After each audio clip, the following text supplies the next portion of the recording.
In 1963, the Saturday evening before Mother's Day in May, an event occurred that marks the history of America and has impacted the King family legacy.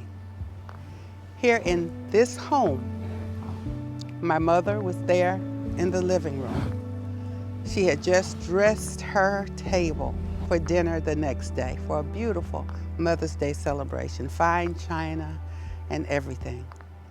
The picture of Jesus, hand-painted on a plate, was there on the buffet behind. The mother walked to the picture window and she began to look out in the community. It was very quiet. That picture window began to crack. My mother was transfixed. Meanwhile, my father, Reverend A.D. King, was in the back, in the bedroom, writing his sermon for the next day. My mother, Naomi Ruth Barbara King, stood there. Daddy got up and began to walk through the house. My brother Alfred was watching a war movie on television. When Daddy gets to the front of the house, the picture window has cracked. Mother is frozen in place. He says to my mother, "Let's get out of here, it's too quiet." When they reached the middle of the house, as you can see, this is a ranch home, the whole front of the house exploded. There were 2 bombs, one to draw our attention to the front of the house and one to take our lives. Now, Daddy, thinking quickly, constantly, I believe guided by the Holy Spirit, got all of us out of the house. A.D. King, his wife Naomi King, and 5 children. I was the oldest.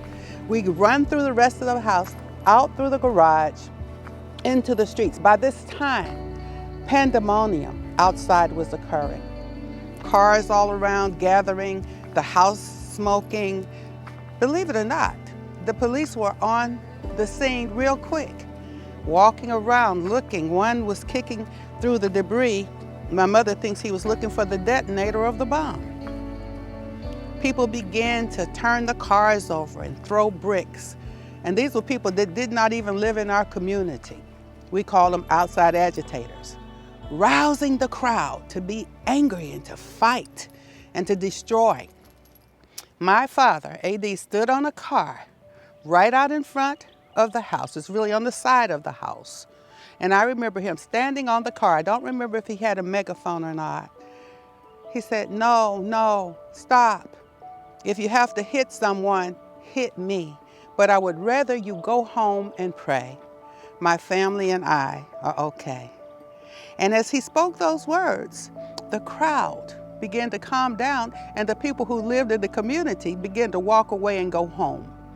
The outside agitators were exposed. One thing I remember my daddy saying that night is not hate that will heal this nation, it is God's love. He said that to me many times.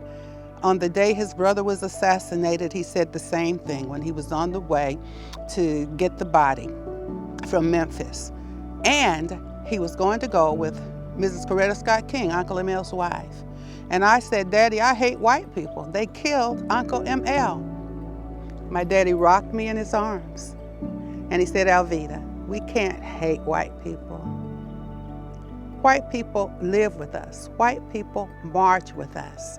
White people go to jail with us. White people die with us. White people didn't kill your uncle, my brother. The devil did."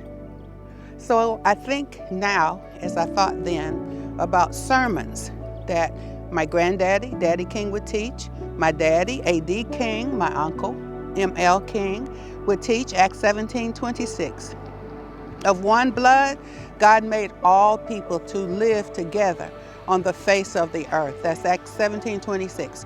Martin Luther King Jr. said, "We must learn to live together as brothers," and I'll add as sisters, or perish together as fools.